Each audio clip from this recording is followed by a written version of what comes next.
পাশে দাঁড়াতে পারে।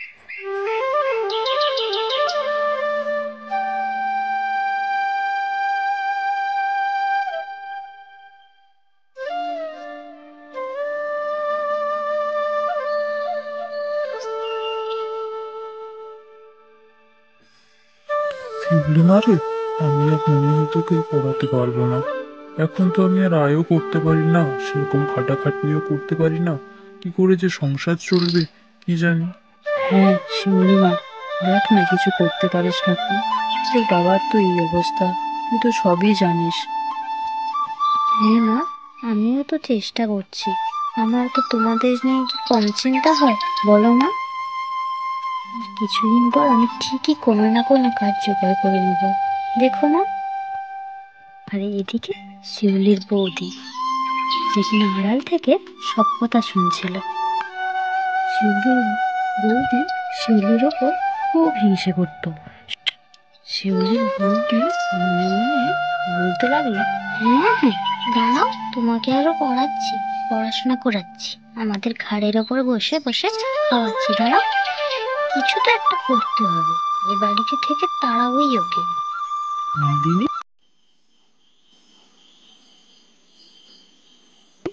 তা তুমি এতক্ষণ কোথায় ছিলে? নিশ্চয়ই বাবা মার কথা শুনছিলে। কোথায় আর থাকবো, সারাদিন কাজ করে করে তো মরেই যাচ্ছি। আমি কাজ করলে কি আর তুমি দেখতে পাও নাকি? শুধু তোমার মা আর বোন কাজ করলেই তুমি দেখতে পাও। কেন মালিনী? মা বোনও তো তোমার সঙ্গে তো রান্না বান্নায় তো সাহায্য করে দেয়, তাহলে তুমি একা একা কাজ করে মরে যাচ্ছ এরকম বলতেছো কেন? হ্যাঁ হ্যাঁ, তুমি তো তোমার মা বোনই কাজ করে, তুমি তো এটাই দেখতে পাও, আমি কাজ করলে কি আর দেখতে পাও নাকি? মালিনী, ঘুমাও, এখন ওসব বাদ দাও। ঝগড়াঝাটি বন্ধ করে ঘুমাও। কাল সকালেই ওই আপদটাকে বাড়ি থেকে বিদায় দেব, ওর একটা ব্যবস্থা করতেই হবে।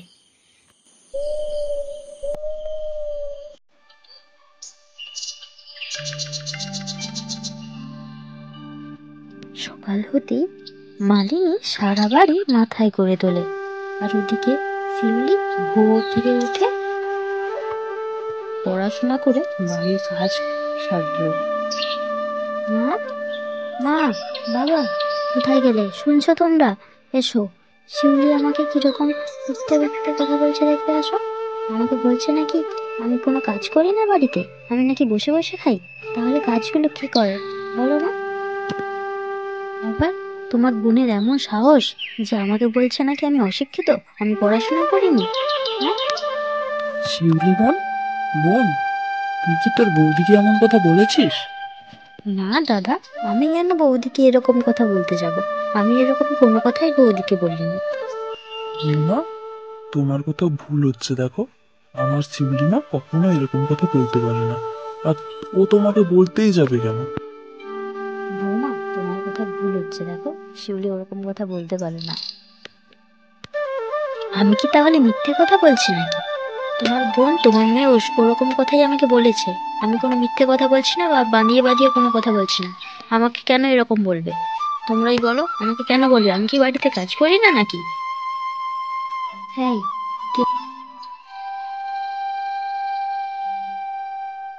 আমার বাড়িটা ঝাড় দিসনি? আমার বাড়িতে এরকম নোংরা পড়ে আছে কেন? হ্যাঁ বৌদি, ঝাড় দিয়েছি তো। এবার মুখে মুখে কথা, ঝাড় যদি দিলি তাহলে এরকম নোংরা পড়ে আছে কেন? বল, এই নে ধর, ঝাড়ুটা নিয়ে ঝাড় দিয়ে দে। আমি ঝাড় দিতে পারবো না বৌদি, তুমি নিজে দিয়ে দাও, আমি বলেছি তো আমি ঝাড় দিয়ে দিয়েছি, তুমি তো। আমি কাঁদতে কাঁদতে বেরিয়ে যায় সেখান থেকে। শুনছো আমি কি বলি? তোমার বোনের তো বিয়ের বয়স পেরিয়ে যাচ্ছে, বিয়ে দিয়ে দিবে তো।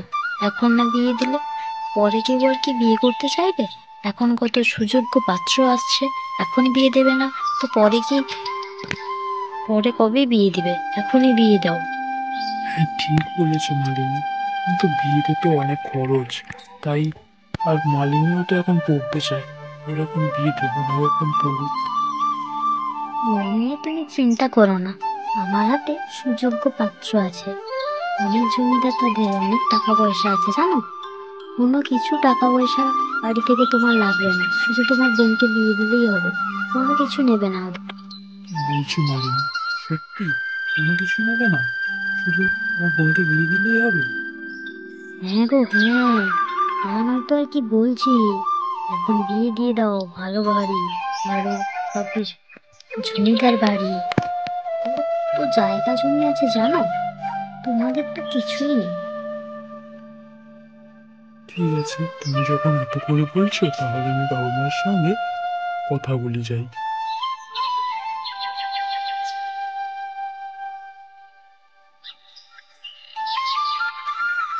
তারপর শিউলির দাদা তার বাবা মাকে সব কথা বলল। সব কথা শুনে শিউলির বাবা আর মা বলল, না না, এখন শিউলিমার বিয়ে দেবো না। ও এখন পড়াশোনা করুক, পড়াশোনা শেষ হোক, তারপর ওকে বিয়ে দেবো। তাছাড়া বিয়েতে তো অনেক খরচ, অত খরচ তো আমরা করতে পারবো না। না না বাবা, ও নিয়ে তুমি ভেবো না, তাদের কোনো টাকা পয়সা নেবে না, শুধুমাত্র মেয়েকে দিলেই হবে। সব কথা শুনে শিউলি বলল, না বাবা, না না, আমি এখন বিয়ে করবো না। আর দাদা, তুই নিশ্চয়ই বৌদির কথা শুনেই আমার বিয়ে নিয়ে কথা বলতে এসেছিস বাবা মায়ের সঙ্গে। তোকে বলে রাখি শোন, আমি এখন বিয়ে করবো না। আর বৌদি, তোমাকেও বলি, আমার বিয়ে নিয়ে এত ভেবো না তুমি, তুমি তোমার নিজেরটাই ভাবো। তা বিয়ে করবে কেন, আমাদের মাথায় বসে আমাদের ঘাড়ের উপর বসে বসে খাবে, এটাই তো, আর কি বলো না তোমার। না, তোর দাদা বৌদি যখন এত করে বলছে, তাহলে তুই বিয়েটা করিয়ে ফেল। হ্যাঁ শিউলিমা, দেখ আমরা গরিব, আর আমাদের আয়ও করতে পারবো না এখনো। তুই যদি বড়লোক বাড়িতে বিয়ে করে একটু সুখে শান্তিতে থাকিস, তাহলে বিয়েটা করেই ফেল। মা, বাবা, শেষে তোমরাও এই কথা বলছো? ঠিক আছে, তাহলে আমার আর কিছু বলার নেই। তারপর শিউলির জমিদার বাড়ি থেকে শিউলিকে দেখতে এলো পরের দিন সকালে। এই নিন ধরুন, তোমাদের মেয়েকে আমাদের খুবই পছন্দ, এটা ওকে দিয়ে দেবে। তা জমিদার মশাই, আমাদের মেয়েকে তোমাদের পছন্দ তো? হ্যাঁ হ্যাঁ, পছন্দ। এমন সুন্দরী মেয়েকে পছন্দ না করে কি আর থাকা যায়? इसमें इन चीजों का रोल ज्यादा हो। বিয়ের ব্যবস্থা শুরু হলো পরের দিন সকালে।